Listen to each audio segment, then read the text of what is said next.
Good evening and a very, very literal warm welcome to the fifth of our Wednesday webinars. You are kindly joining us by Zoom and we're just going to wait a few moments until we go live on Facebook as well. The good news, by joining us on Zoom, we have a couple of poll questions. Don't worry, it's not a test or anything, but you've got a couple of poll questions and you'll be able to take part in that during the course of this evening's discussions. And unfortunately, if people are on Facebook Live, they won't be able to do that. But as I said, this is the fifth of our series of our topics. And today we are focusing on transport, which is clearly a very, very big issue that's touched on some of the topics we've previously had, but it will also inevitably be involved in some of our other webinars. So good evening again to those of you on Zoom, and good evening to everyone who's just joined us on Facebook's Live for the fifth of our Wednesday webinars, which tonight is on transport. Previously, we've covered issues around keeping and getting your horse fit. Secondly, then around protecting our horses from disease. Thirdly, about appropriate weight management of our horses.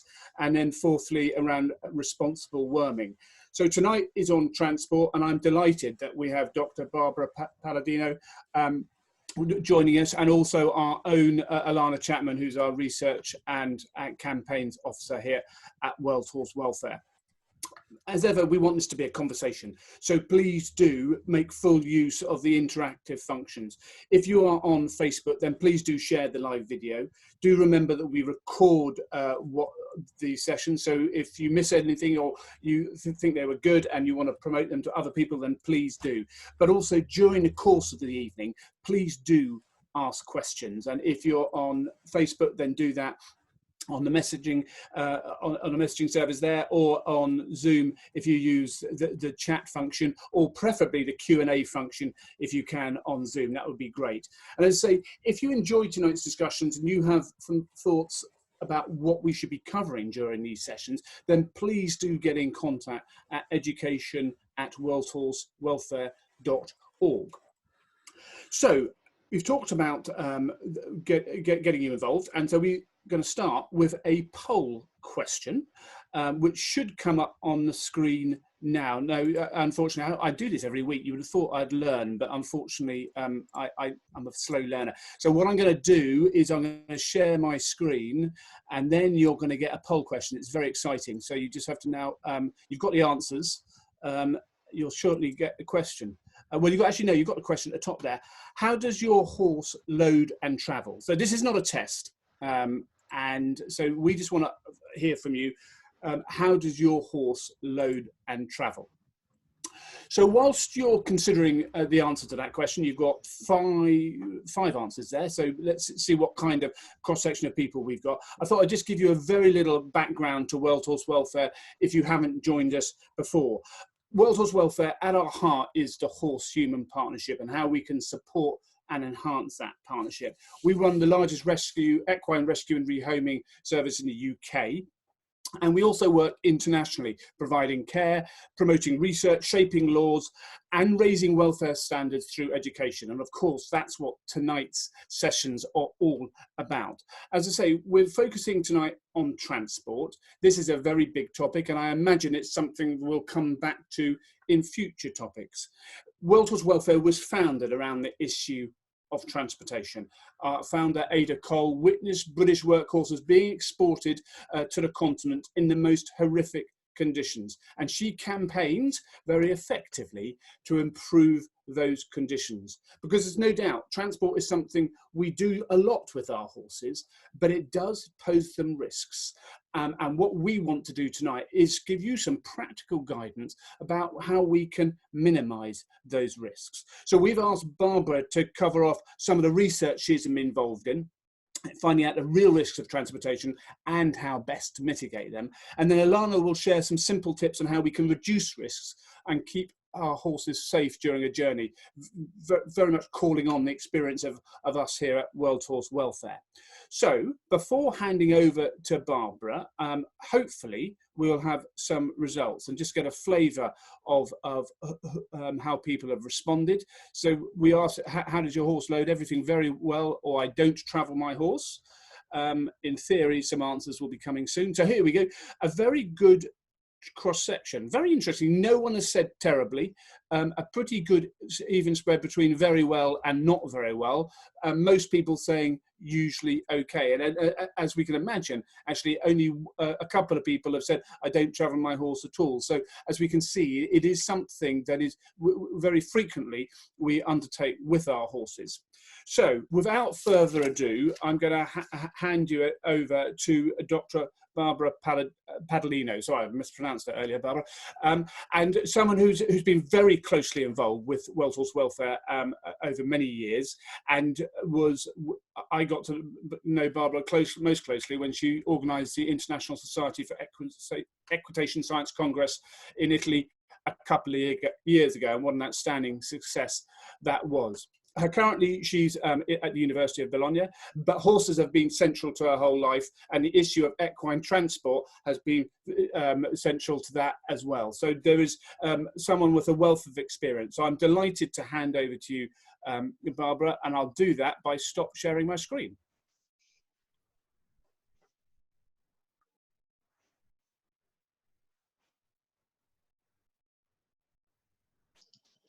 Okay. Can you see the slide? That works. You're on. Yes, well done.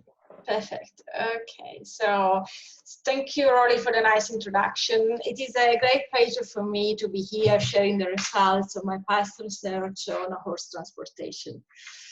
It is well known that transport is a mental and physical stressor for horses, and it's important to understand that stressor may vary depending on the phase of transport. So I recommend you to read this review, which is here, which I've written in 2014, where I actually split transport in its phases, explaining how each phase affects equine health and behavior. This review was a bit of my starting point of all the research which I carry out and I'm going to present you today. However, before talking about the risk factor, it's important to understand what are the stressors during the different phases of transport. So first of all, in how many phases may we split transport? So feel free to use the chat if you want. So there are how many phases? 3, 4, 5? There are actually 4 or 5. So there are preloading, loading, transport in itself, unloading, and then the new stall, so adaptation to the new stall, depending if you actually are moving a horse from one horse to another. So preloading.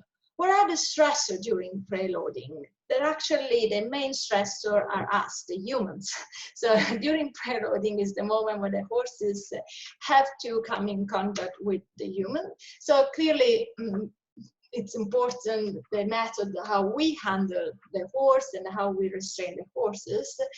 But another stressor is usually leaving the familiar environment and the conspecific. There are some horses which are really born to some bodies. So like when you move, they have to leave the body. So they got stressed about.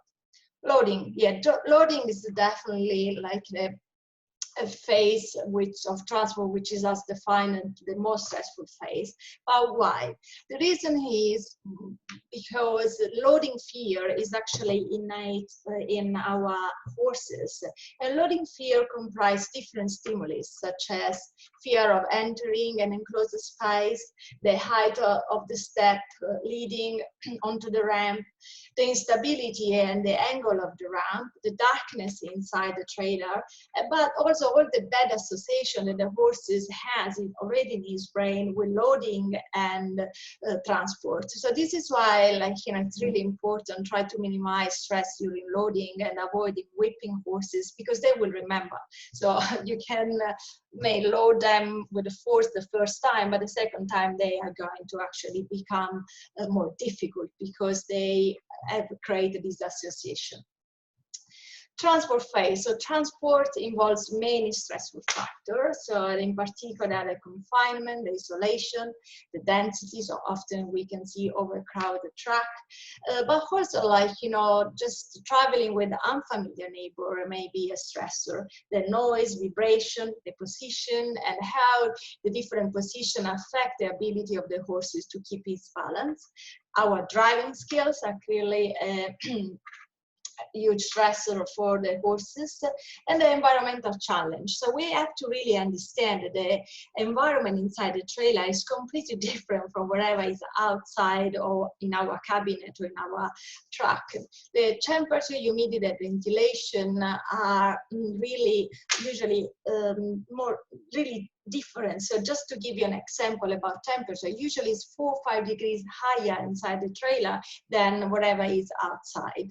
And then poor air quality. Soon, because of urination and defecation, the quality of the air become poor, lots of bacteria, lots of ammonia, and sometimes also CO. So, and then we have the duration, which is, we are going to see one of the biggest risk factor in transport, and fasting if we don't actually water or feed our horses. Then we have the unloading. Unloading might be stressful, in particular if the ramp is steepy or slippery, and also if our horse has a lameness, in particular in the front legs. And then adaptation to the new environment. Sometimes we forget about that, and then we have to consider when we move a horse from one stable to another, actually we are adding a new stress to the transport stress, because the change of the environment, change of food and water, and sometimes also time zone has another stronger effect on our horse health and behavior. So because of all these stressors, clearly we have some common problems related to transport stress, and those common problems are disrupted feeding patterns, weight loss, dehydration, and fatigue, and clearly poor performance, because as you know, like even a slight dehydration is going to impact to the performance of our horse. And then we have transport-related health problems, which are really more serious. Like we can have injuries, diarrhea, heat stroke, colic, enterocolitis, inflammation of airways, transport pneumonia, which is known as probably more in the US known as shipping fever, laminitis, and transit tetanus, which often we don't really associate laminitis and the muscle problem with transport, but actually they are common consequence of long journey. So basically, as many of you in this room, I have spent all my life moving horses. I was a breeder, I was a rider and a driver. And in the last 10 years, I basically studied the effect of transport. And my main research questions are, why some horses develop a disease and others are fine after the same journey? And what can we do to reduce the incidence of transport-related health problems? In my presentation today, I will summarize the finding of the most recent studies which I've been involved with as an author of editor, and suggest the evidence-based guideline for horse transportation. I would like to start with some retrospective and prospective study to give you an idea of the incidence of the problem.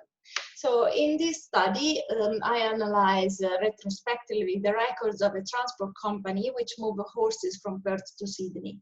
The journey resulted in 2.8% health problems and 0.24% fatalities.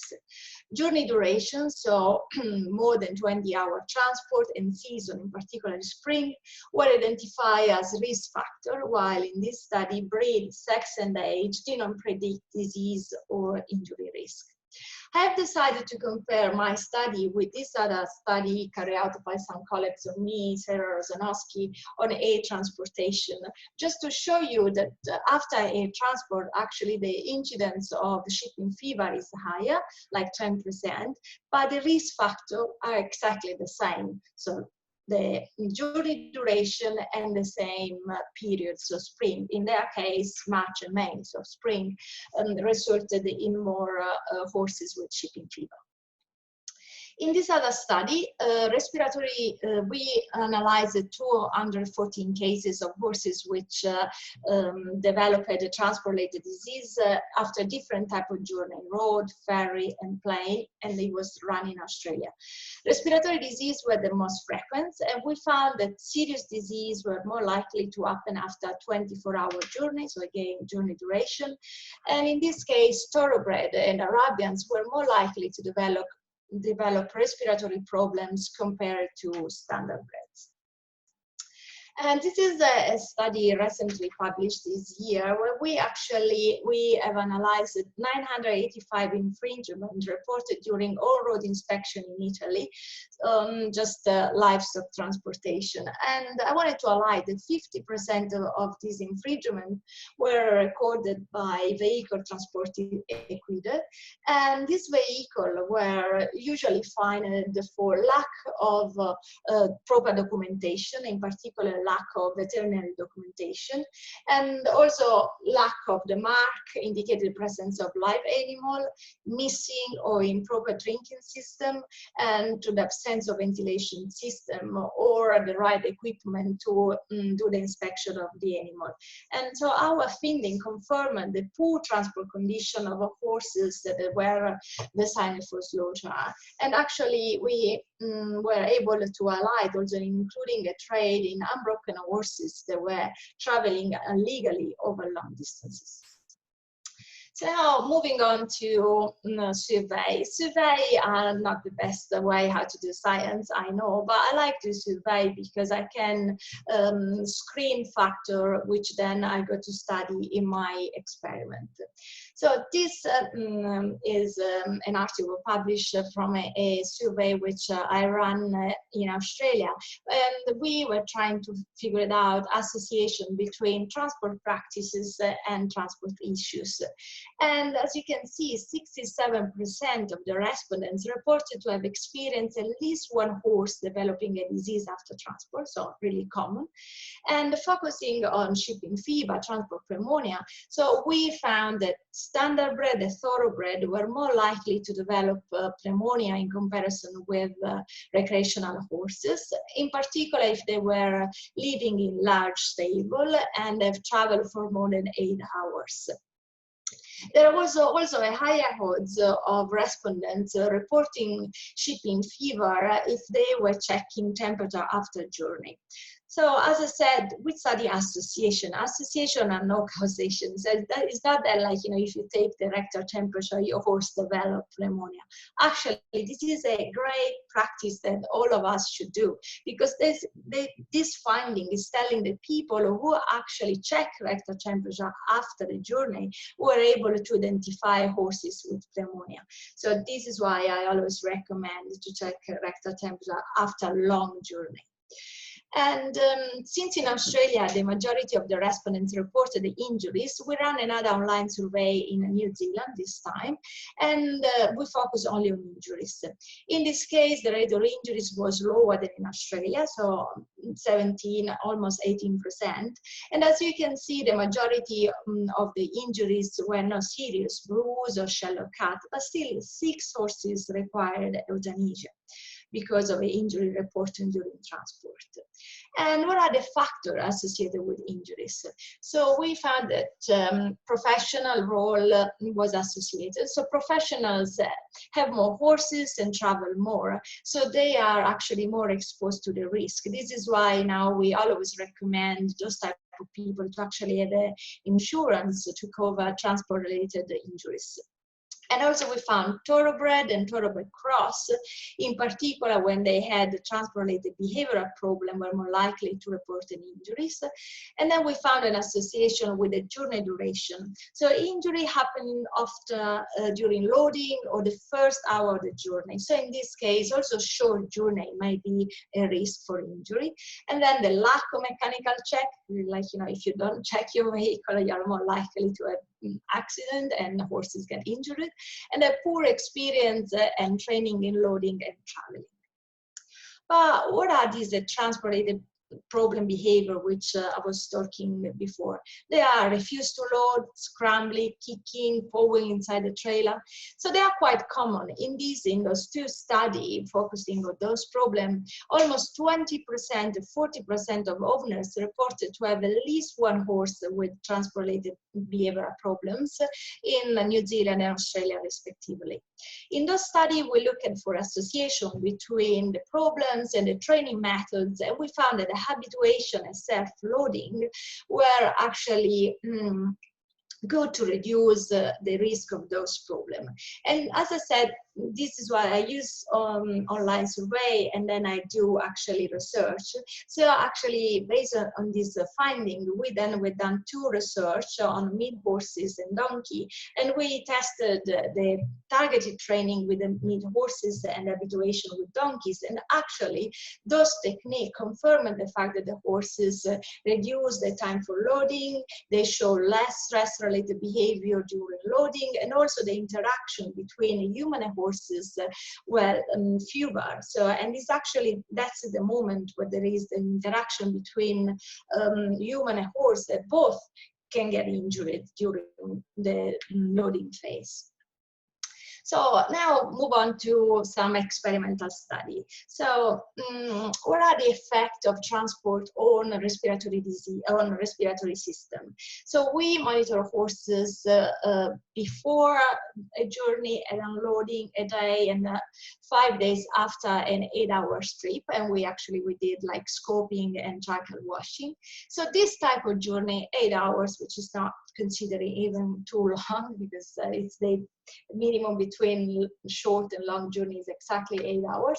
So this type of journey induced dehydration, mobilization of antioxidant, fatigue, electrolyte imbalance, and actually a huge increase in mucosine bacteria, in particular Pasteur lachae in the lower respiratory tract. It led also to increased shedding and transmission and reactivation of herpes virus 2 and 5, but not herpes virus 1 and 4. And the quantity of bacteria and mucus in the lower respiratory tract varied among the transported horses. As you can see, this is a picture of the tracheal mucus, and you can see that some horses came back with a transparent tracheal wash, and some others with a really yellowish tracheal wash. But why? Why there are these variation? And the response is the behavior inside the tract. So horses like this one who get really stressed, they tend to spend all their time with the head up, and this is why they accumulate more mucus and bacteria, and they are really more likely to develop pneumonia after the journey. So we have written 3 papers based on that experiment. So if you want to read more about the effect of transport on respiratory disease, I'm happy to share those. And but how actually we can identify horses at risk of shipping fever? So definitely watching their behavior. But this is another paper. I was only editor, and Professor Oikawa is the author. And actually, what Professor Oikawa did, he followed 53 horses traveling over a long distance between 36 and 61 hours, and he monitored the temperature during the journey and after the journey. And as you can see, many horses develop shipping fever, some during the journey and some also after. But the main result is that basically some horses become pyretic, so they have fever during the journey but not at arrival, but they develop pneumonia anyway.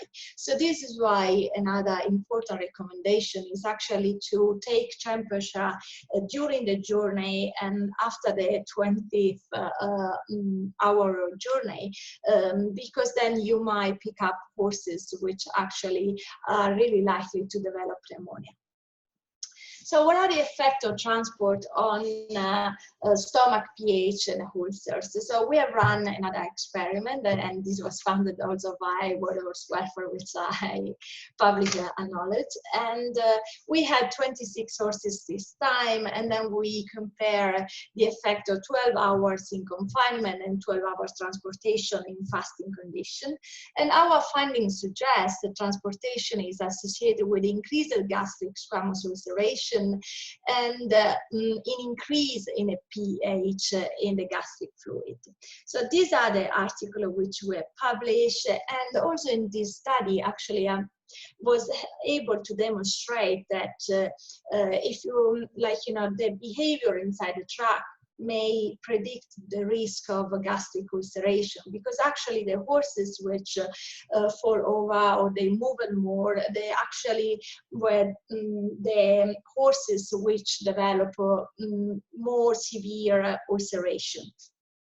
So this is why my first recommendation is that you really have to monitor the behavior of your horses inside the trailer to identify if the horses might be at risk of transport-related disease, both respiratory or gastrointestinal disease. But why horses develop disease? So because transport has an effect on the immune system. So in this study, we monitor horses moving from Perth to Sydney, again, long journey for their journey.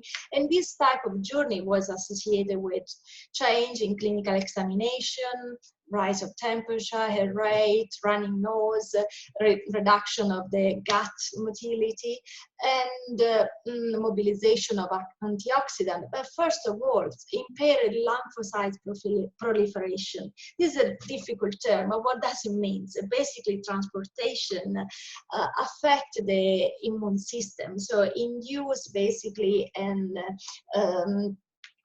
decrease the ability of the immune system to react.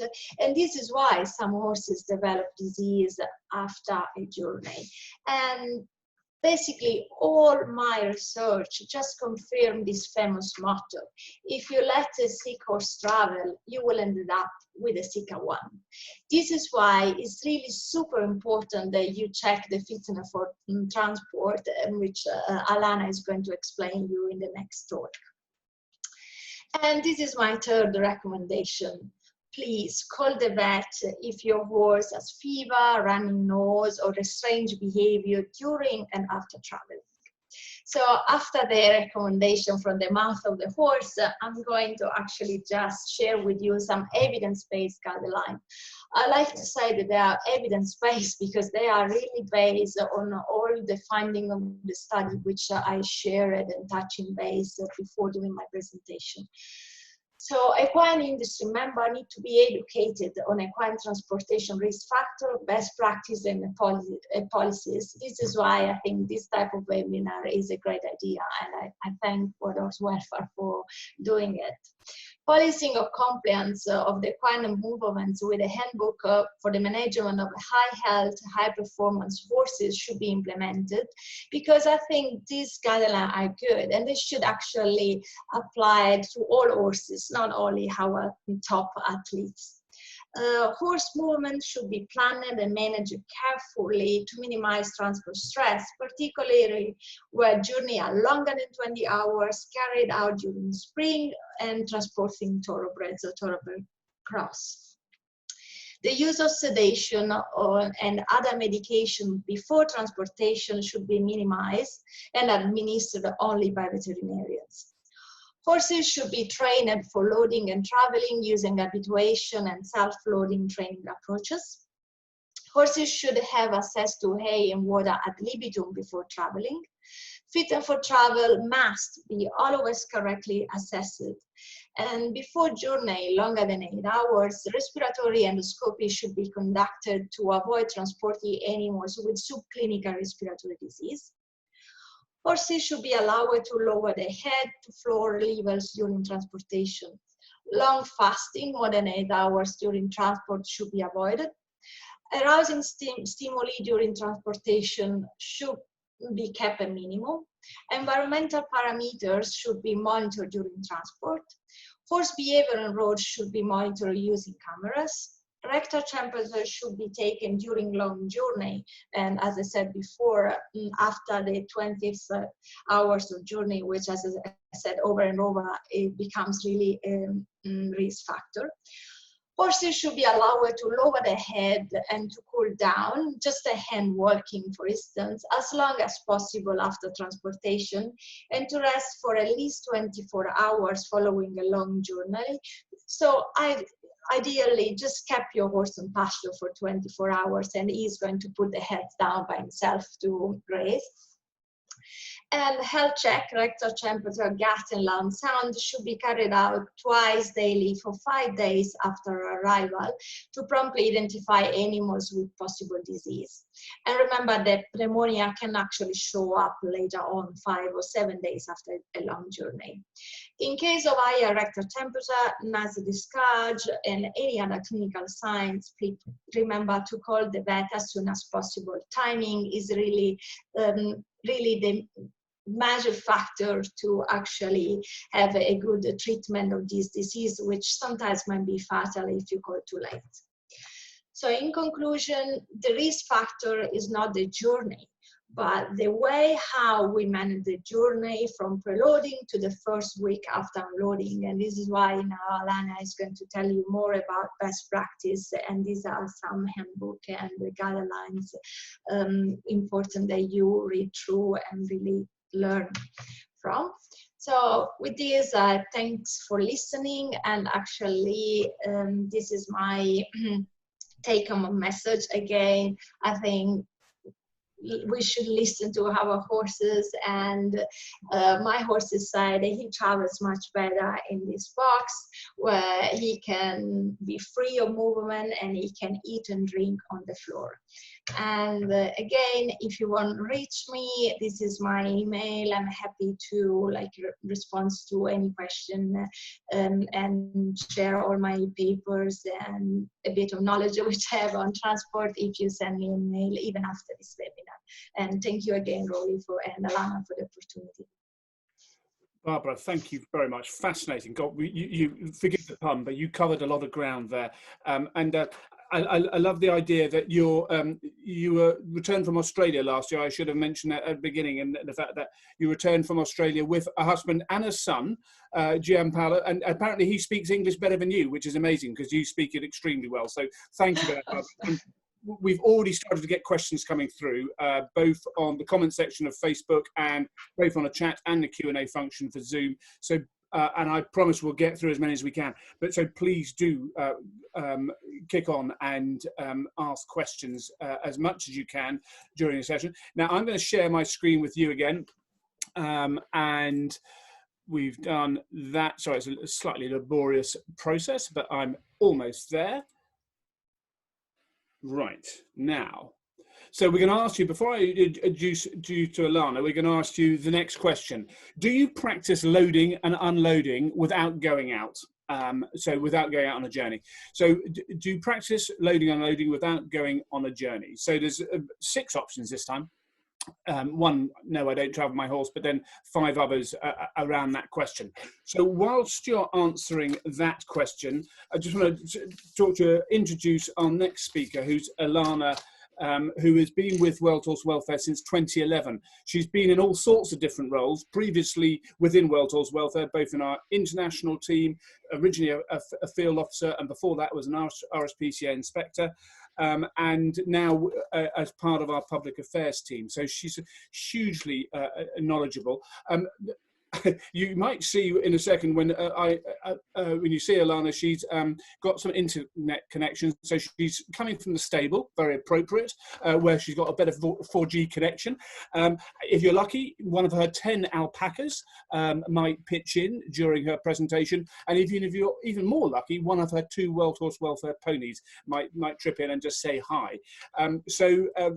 But hopefully the internet connection will be steady throughout. So with that, I thought we'd just come back to see your answer to the poll question. Oh, a very good spread. No, we don't have any issues, so we don't need practice. Thankfully, no one said anything to that, but most of you said yes, it's part of our regular routine training with all horses, which is great to hear. And I'm sure Alana will pick up on those answers during the course of her presentation. So as we've said, Barbara's given us a fascinating insight into a lot of research that's been done around transport and the challenges that faces for our equines, and now to give us some practical tips about how we can avoid those or minimize those risks. Alana, over to you. Cool, thank you very much, Rolly. Let me just get my screen onto the presenter mode. Cool, and hopefully you can all see Chip and Rolly if you can't see my screen properly. So yeah, thank you very much for that introduction. So very briefly, I know we're quite tight for time today. I'm just going to touch upon the why transport is important to us, cover a bit of what Rolly said already, responsibilities and welfare, how and why horses are transported, the risks associated with transport, fitness to travel, and reducing these risks. So as Rolly mentioned before, transport has long been a focus of ours, and that's right up to date with our kind of current ongoing campaign to end the long distance transport of horses across Europe for slaughter. So we've actively been involved in the creation of guidance to promote good and better standards when we're transporting horses, as well as providing input into legislative changes. And currently, both in the UK and in the EU, we're in various stages of reviewing the existing welfare during transport legislation, meaning that actually now is a really crucial time to ensure that any changes that are proposed will go far to protecting the welfare of horses during transport. We also, through our international work, we provide expertise and guidance on quite a range of care topics, and transportation is a key area of this as well. So as I mentioned, and actually Barbara also mentioned it as well, there's been quite a lot of guidance produced, and at Wild Horse Welfare, like alongside other equine and veterinary organisations, we've been involved in the production of these practical guidelines, so that's on watering and fitness for transport.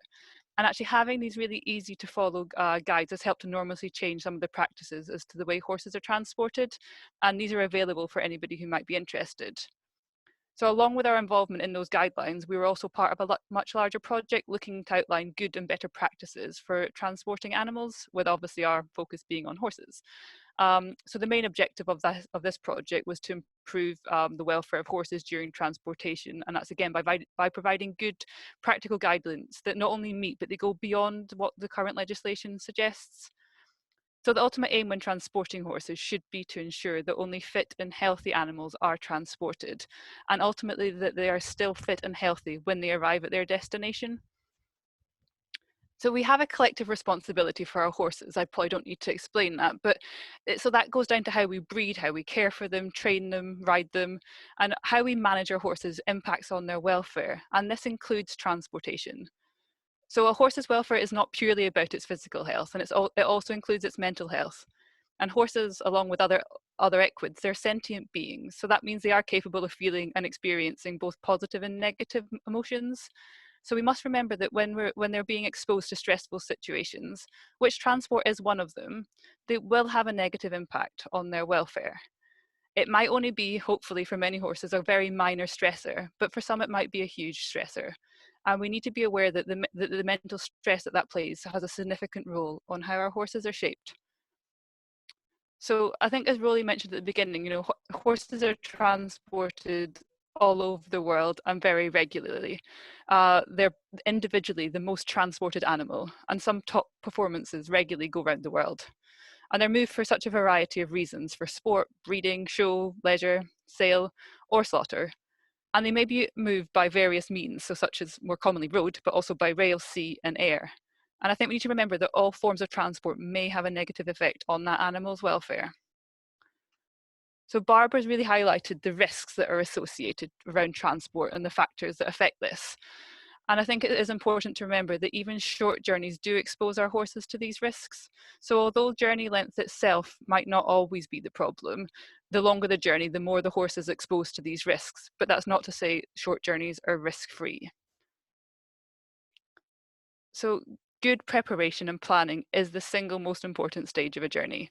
And we need to make sure that we can choose the most smoothest and quickest, if possible, route that our horses to travel our horses to get from A to B.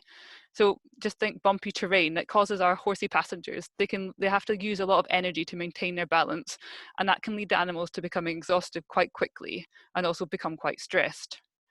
And we also need to be mindful, especially sort of just now with the heat waves, of the current weather conditions we're facing. So we need to really consider, do we have to travel our horses on hot or very windy or very cold days? Because these all add additional stressors onto the journey and into the whole transportation experience. And our vehicles that we use, they play a major role in ensuring the welfare of our horses during transport.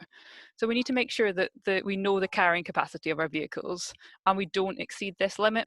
So just because maybe our 3.5 ton, for those people that have them, maybe because it has space for 2, it doesn't mean that it has a capacity to carry 2.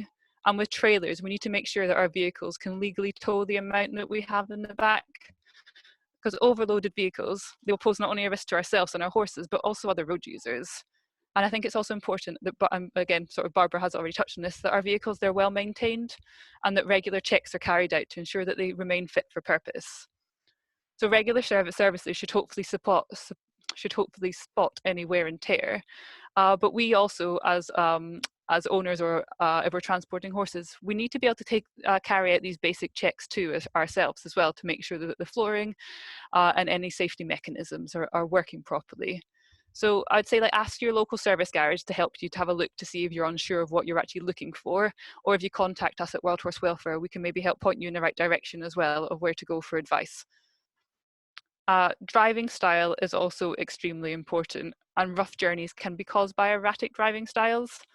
So a good skilled driver can actually make that journey much more comfortable and reduce the stress for the horse, whereas a bad driver will make it a very stressful experience. So take it slow, and especially at roundabouts and on the bends, and just leave plenty of time and avoid any harsh braking, unless obviously you're in an emergency. The minimum space allowance you can see here on screen, but I think it's also important to remember that horses are individuals and some may need extra help to balance and hopefully prevent any injury. So they may just need that bit more space than others, so they can adjust their stance or maybe stand that little bit wider. And horses can dehydrate during transport, and this can happen even on shorter journeys. So ideally we should make sure our horses travel with access to a low dust forage such as haylage or hay. But we also know that some horses might not necessarily touch their hay during the journey, so making sure they have access to regular rest breaks if we're going on a slightly longer journey, so that they actually do have proper access to food and water and that they drink during this time. And these rest breaks should ideally be at least every 4 to 5 hours, or ideally much more regularly if it's warm. Horses must also be fit to travel, and that's both physically fit and mentally fit. And as I mentioned before, our ultimate aim when we're transporting horses should be to ensure that only fit and healthy animals are transported, and that they are still fit and healthy when they arrive at their destination. So what are the signs that an animal is fit and healthy to travel?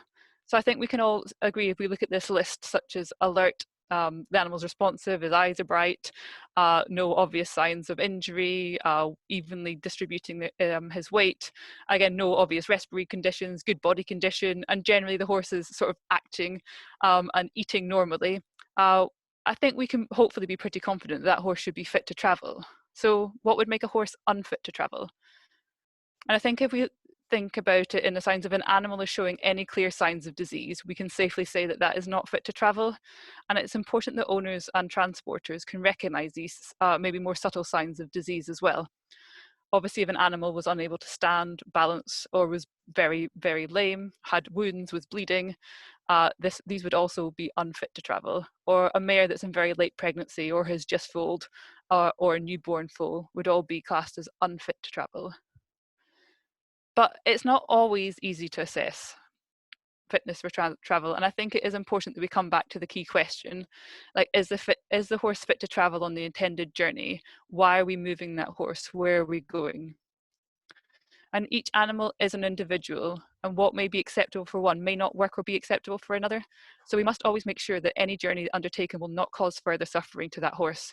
And obviously, if in doubt, then we must seek expert veterinary support to help guide us. So loading, as again, as Barbara has mentioned, is a really common source of stress and injury to horses and their handlers. And preparing horses to travel, allowing them to explore the environment and giving it a good travel experience reduces stress and ultimately saves time. So a horse that doesn't load or travel is dangerous, and it can cause fatal accidents as well. So we think that we need to make a solid investment in time and patience to train a horse to load, to travel, and to unload in a calm manner with as little stress as possible. So the vast majority of this preparation can actually be done without a box or lorry. So making sure your horse can lead well, and is quite familiar with being handled is very crucial. And can the horse stand quite peacefully when it's asked to, and can they tie up with no major issues?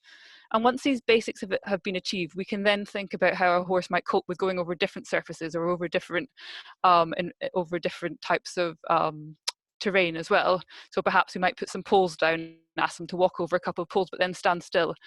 And once we've got all this being done repeatedly with ease, we can then introduce the vehicle.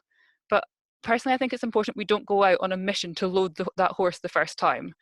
Like, obviously, if it happens easily, then that is really great. But if it doesn't happen easily, then just remember that for many, this may be the first time they've seen a trailer or a lorry, or maybe last time they saw a trailer or a lorry, they had a bad experience. So we need to remember to take it slowly.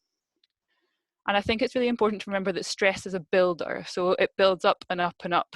So if we can keep the situation as calm as possible for as long as possible, it will help in the long term. So a horse that becomes obviously anxious at the sheer sight of a transport vehicle is at much greater injury of one that remains calm. And there are no shortcuts to this. Like, we have to put the effort in and we have to practice. So even horses that travel well, if we're maybe not going out for a long time with them, it doesn't hurt just to kind of do a bit of loading practice every now and then and make sure that they're still happy to go on and off. And there is a lot of help out there. So if you're struggling, then do get in touch with somebody that you trust, or maybe that your friends might recommend that is qualified and they have the experience, because ultimately we want this experience to be a really positive one. So for example, at World Horse Welfare, being able to be safely travelled is one of the milestones that all of our horses must reach before they can be rehomed. And so I'm not going to say that they're all going to be super confident travellers by the time they leave us, but they will have had experience and they will be used to a vehicle. So what our teams do when training the horse, that they'll begin without the trailer, as I said, and they'll make sure that these horses can be led and tied up without becoming overly excited or nervous. Our teams will then progress to walking them around different obstacles, and then they'll show them different environments and aiming just to keep this nice, same relaxed behaviour the whole time. And once the horse is doing this well, which for some might be days, for others this could be months, it will then, and this all becomes the basis of any handling training. They can then begin to introduce novel environments such as the lorry or the trailer. So the team's ultimate aim is obviously to keep the situation as positive and stress-free, relaxed, and ideally always ending on a high. These sessions are usually pretty short as well. And so once the horse is confidently walking on and off the vehicle repeatedly, they'll then go for a nice little short journey. Some might have a travel buddy with them if they need be, but hopefully most of them will be able to do this journey on their own. And if all goes well at this stage, and obviously the health of the horses is right, and we have a nice home for it, then they're ready to go. So I obviously do need to stress that some horses that come from us will continue to need to be trained or have refresher training, just to ensure that they are really truly comfortable with the whole traveling experience. And I think it's also important that we need to remember to physically prepare our horses for any journey as well. So in the hours before, the horses need to be well rested, and they need to have access to ad-lib food and water so that they're fully hydrated and well fed. And also, even in cold conditions, they still need to be hydrated, so they will still have to have water.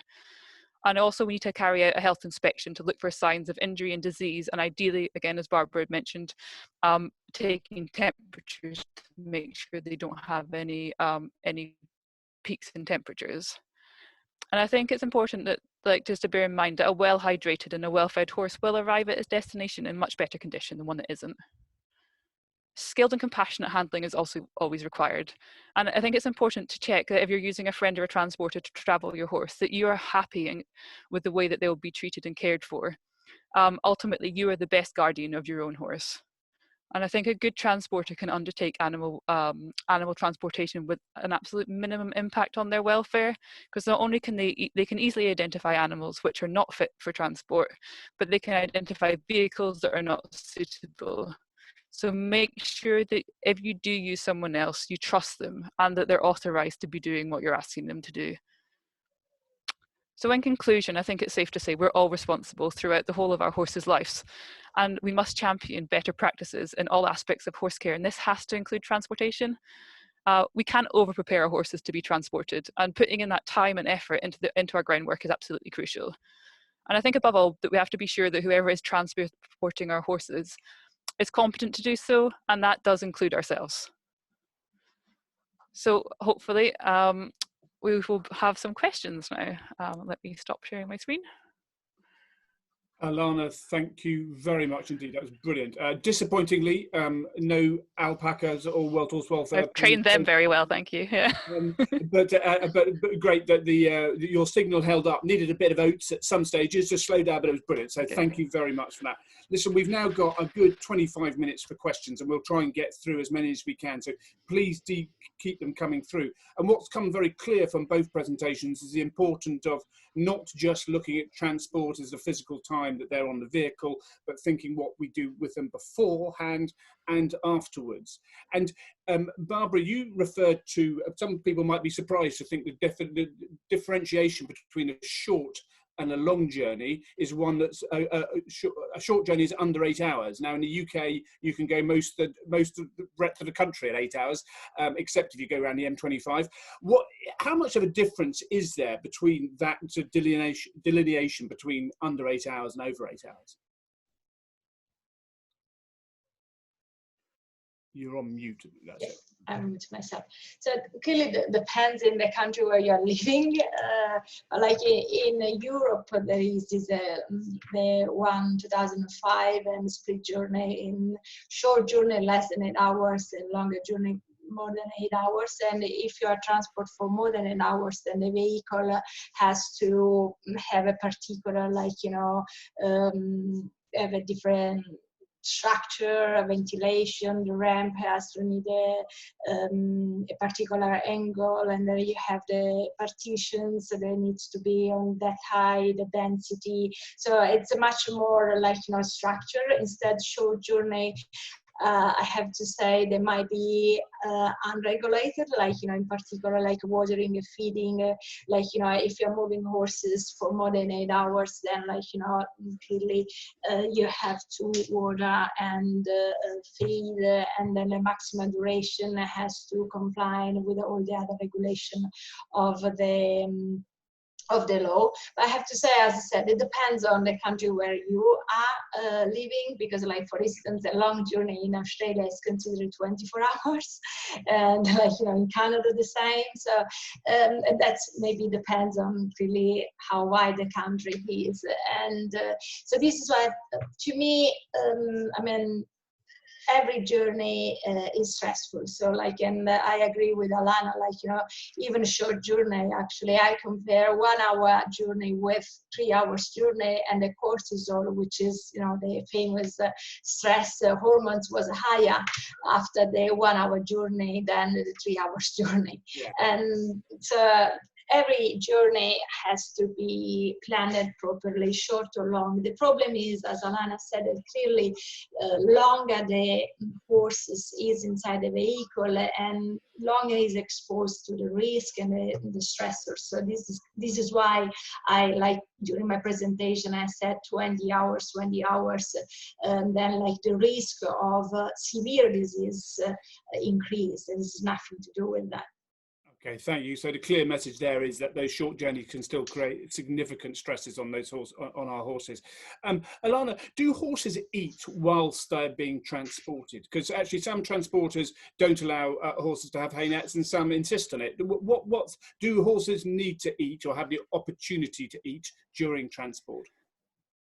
Yeah, I would definitely say that choice is always going to benefit the horse. So, as I say, I would always hang up personally, I would always hang up hay nets with, as I say, a really low dust forage as well. So, kind of, as I say, if you're soaking something, obviously make sure it's dry. We don't want any sort of vehicle getting slippery if you're putting up a wet hay net. But definitely giving them options, because the more that they can kind of keep sort of eating will just potentially help them relax. But without a doubt, some horses will not eat at all. So again, making sure if we're going on slightly longer journeys, we're stopping sometimes just that lack of movement in the vehicle should encourage those horses to then start eating, and particularly if they're maybe a bit thirsty as well, that giving them a drink might again encourage them to take some food on board. So giving them the opportunity to eat would be definitely best practice.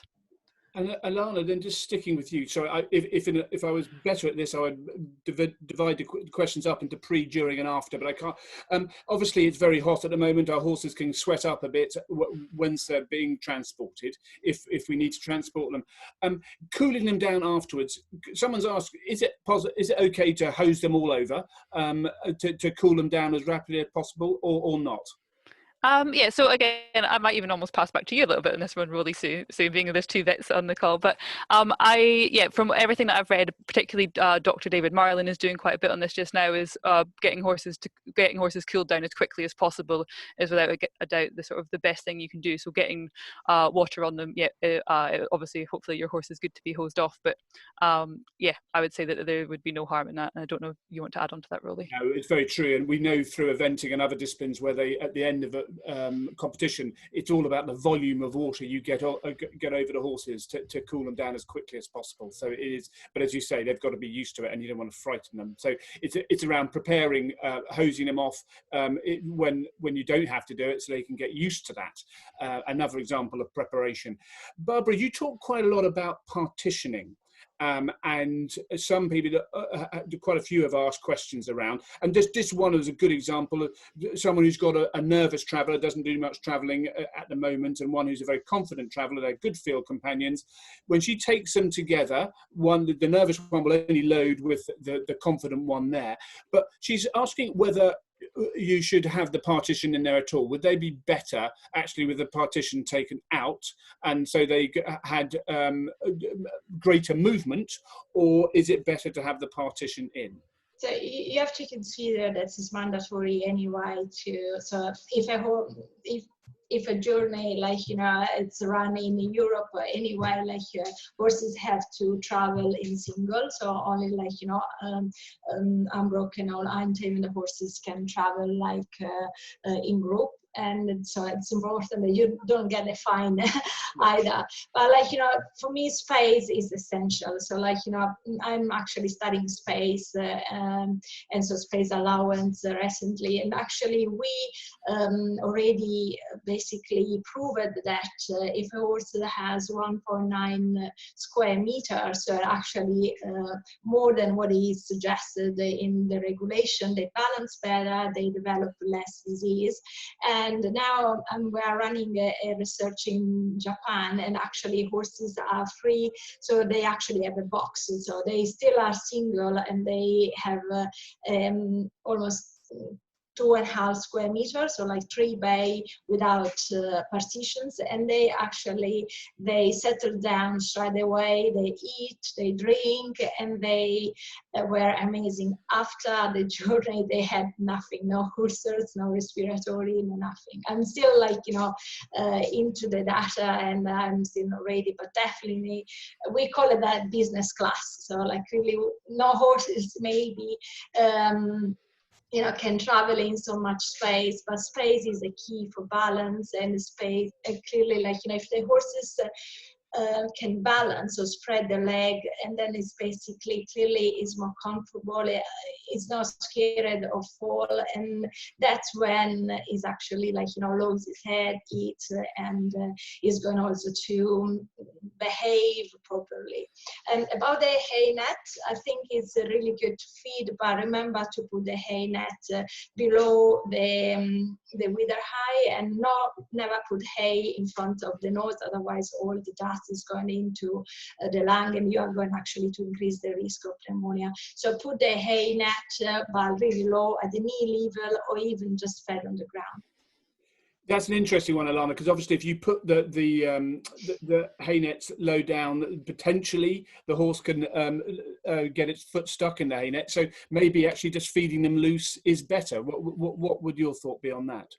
Yeah, and I think it is one of these sort of balances of actually having the hay net quite low could, especially if they're shod, they could get a shoe trapped in it, and depending on how they're used to being fed as well. So I think that dust is a really key thing. So as I say, trying to keep the dust content as low as possible. So even if you would normally just feed your hay, on the ground outside, and it's a little bit dusty, think about potentially having a different type of forage for transport that your horse is obviously used to. So which is why I sort of mentioned haylage, because generally they have got much less dust.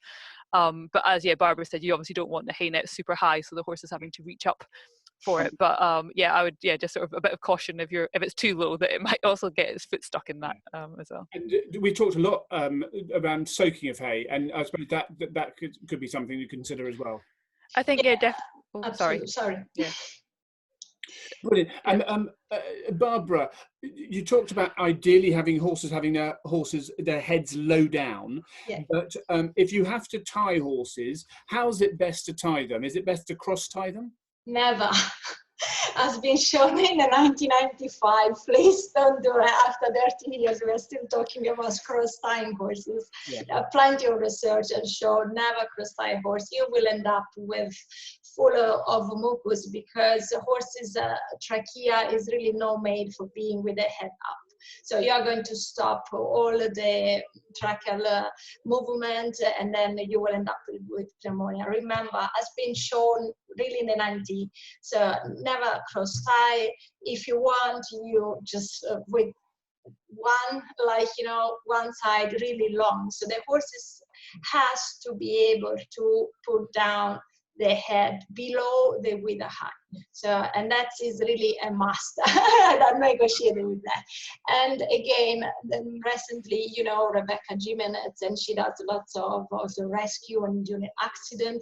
And actually, more you tie the horses, more difficult is actually rescue a horse after an accident. And if they are free, if you can, travel loose, because really they don't need, and they have already participants anyway. They are not going to do crazy thing if your vehicle is properly designed, because I think we just touch a base, but the design of the vehicle is really essential. Yeah, absolutely. Alana, I'm sure many of us will have seen horses being loaded at shows where force is being used. Is that ever justifiable? I think generally speaking, no. There will obviously always be situations, and I think kind of, speaking from working for a welfare organisation, that sometimes horses are going to be in a situation that is so horrendous where they are, that we do have to move them. So I think there are some very exceptional circumstances where, as a very one-off, to move them, because ultimately their welfare is going to be horrendous if they're left where they are, that force might have to be used. But I couldn't ever see it being acceptable at a leisure event or a show or anything along those lines. And I think we've all probably have been there, or definitely seen it, about if you've been out at an event and your horse decides it doesn't want to come home. And I think it's then just going back and readdressing actually what practice and training have you put in at home. Again, you might have to use a bit more force to get the horse on at that time, but you're really sort of creating problems for yourself in the long run if you're regularly using force to get your horse on and off a vehicle. Absolutely, and the more we understand around equine behaviour and how they learn, the more that actually it doesn't always take time, but it generally does take some time to prepare those journeys. But because obviously in the stress of a competition day, people are often less patient. But actually, that's when they need to be most patient, isn't it? Barbara, a question here around quite interesting. A couple of people have asked around bandaging, and actually whether it's a good thing to do, and if so, what you do, what's best, what material to use. Because if you're heating up the tendons, is that going to interfere with the horse being able to sort of control its body temperature during a journey? So yeah, absolutely. They've been studied done already from Catherine Haupt in the 1980s, and Catherine already said it's better not to put any blanket or any bandage, any rugs, anything. But what is really important is actually to add padding on your vehicle. So you don't cover your horse, because as I said, temperature inside the vehicle is going to be higher, it's going to be hot. So so actually you stop the thermoregulation with whatever you're putting on. So, and actually reducing injury, it's much better done if you are padding on the partitions, on the chest bar or whatever. And about bandaging in particular, if you really have to put, then remember to put on a horses which is already used to wear it. So there are some horses which never wear blanket or bandage. They arrive the transport and you put all this stuff you start wearing and dress the horse, and then all of us have the experience. You put the bandages, the horse stay half an hour with this leg up, no? So put bandages only on horses which are really used to wear them. And second of all, remember the horses move a lot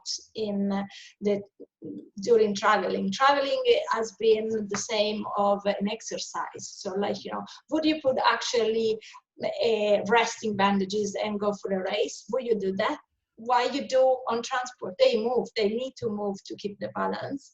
And so if you really put bandages, remember to check on the bandages at least every hour. So this is why I said you really need to have a camera. But from wherever, I also found some increase of risk for horses wearing bandages and injuries. And as I said already, Catherine Haupt has written about this in the 1980s. Yeah. Brilliant. There's a couple of questions just coming through on the Zoom chat that we've covered off. Don't ever cross tie, and if possible, don't tie at all. And that's come across quite well. And we talked a lot around. Actually, a question here about partitions, Barbara. Someone saying if they're in a trailer or potentially a box, but if they're in a trailer just travelling one, is it best to take the partition out so they've got more room? Or is it best to keep the partition in? No, more room, absolutely. As I said, don't worry. That is just a wrong belief. The partition helps to keep balance. The horse is just hitting himself against the partitions. I watched hours and hours of horses traveling, and I tell you, then actually, we cannot see bruise on a coat, but actually, horses going to slaughter, there are other study done, and actually, all this hitting with the partition become a bruise on a carcass. Absolutely. Thank you very much. Alana, questions. I mean, we talked a bit about loading and we talked about bandaging. What you talked about the checks we should be carrying out on our vehicles. What if people want to find out more about what checks they need to carry out? Where can they find out more information about that? Yeah, so I think that one of the best things you can do is, as I say, hopefully getting a vehicle serviced regularly, and I would definitely recommend yearly.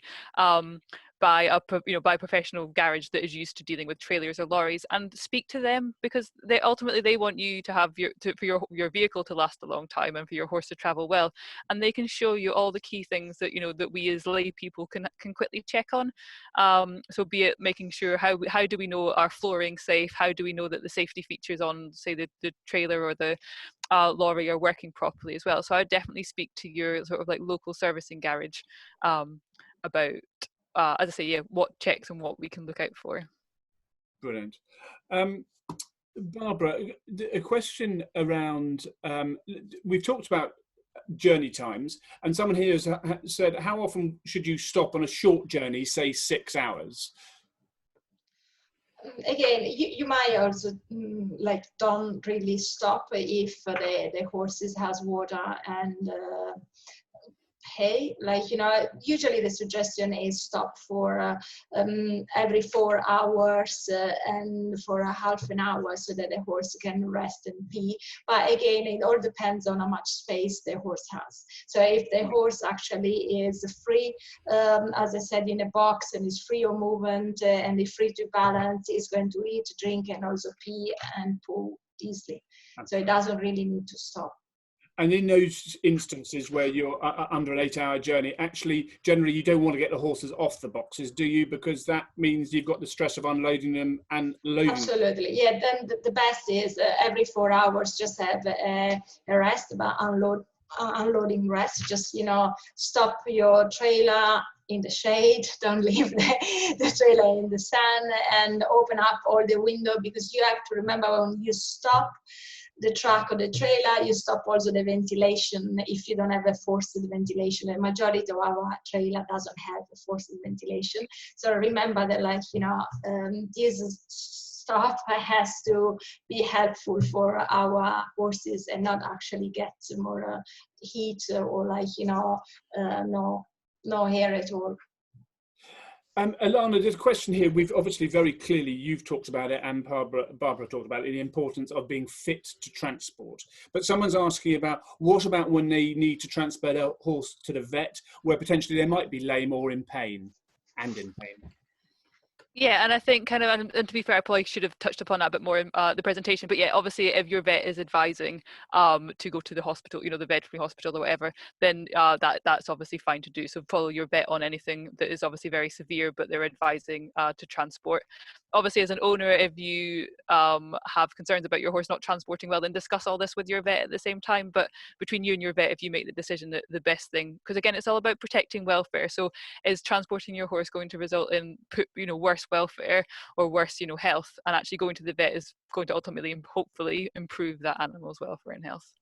Absolutely, and that picks up on what you were saying earlier about, you know, World Horse Welfare and other charities having to take animals away from a situation where their welfare would be more compromised. So yes, thank you for that. Barbara, you mentioned thoroughbreds a couple of times in terms of being a risk factor. Is that because those out of horses, thoroughbreds are probably the most transported of our equines? No, like, my stats is quite good. I usually, like, I saw, like, the question, I would say, well, just because they travel more.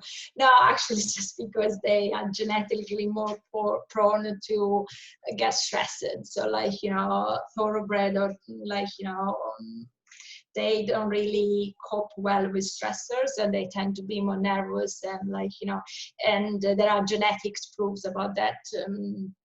And research done. So this is why just they cope with stress not in a good way. This is why, as I said, all these diseases are actually related on the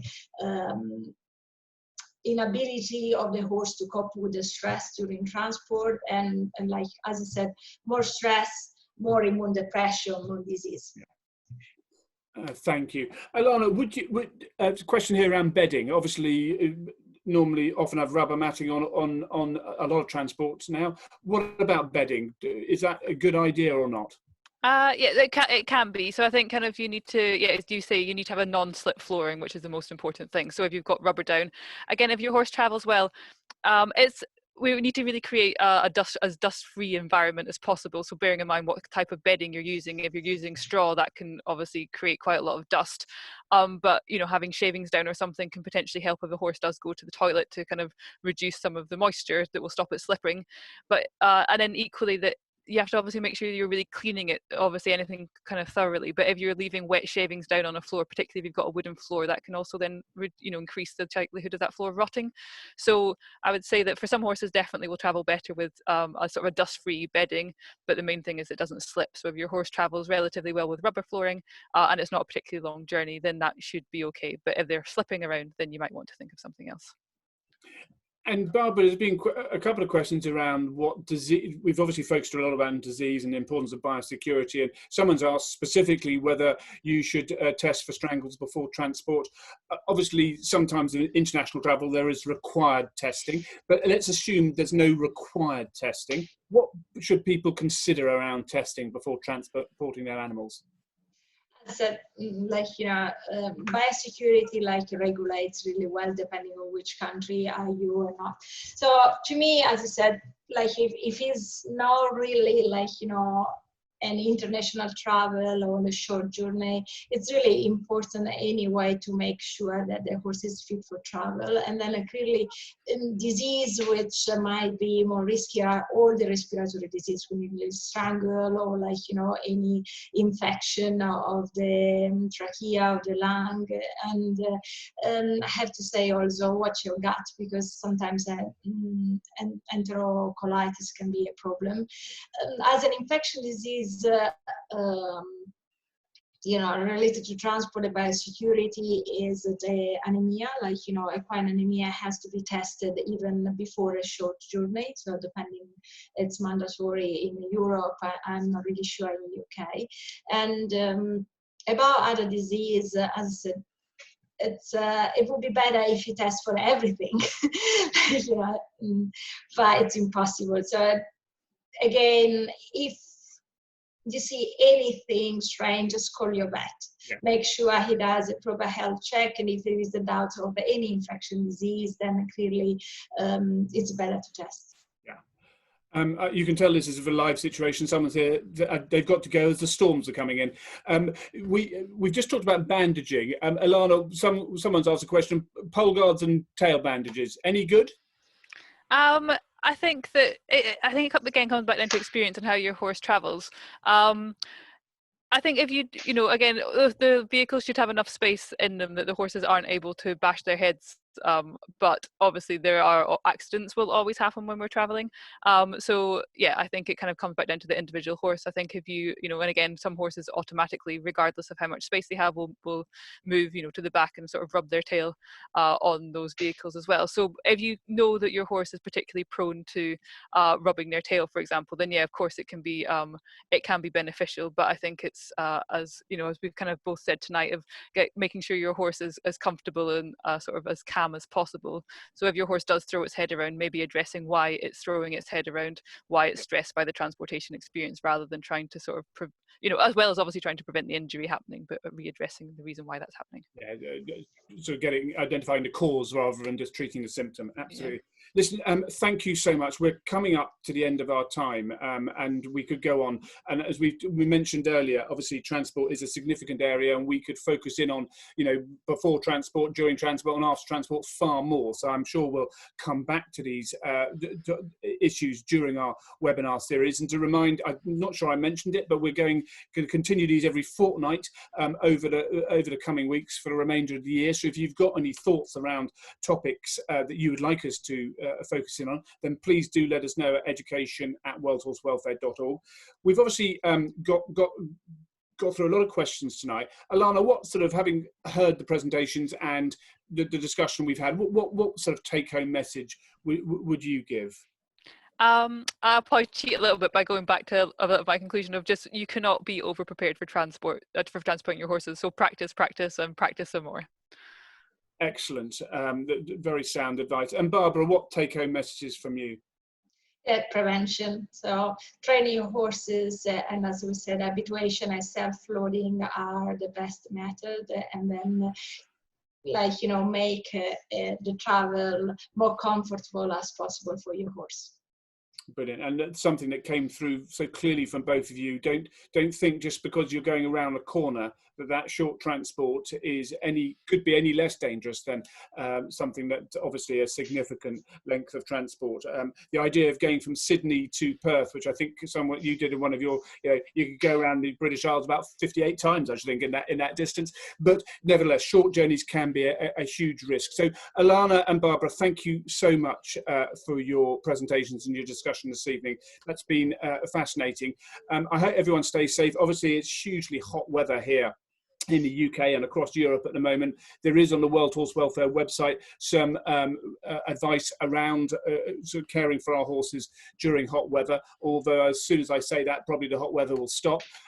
But thank you very much for joining us this evening. We'll be back again in 2 weeks' time. In the meantime, in this strange world that we're in, do take great care of yourselves, and thanks very much indeed. Thank you to you. Thank you for the invitation.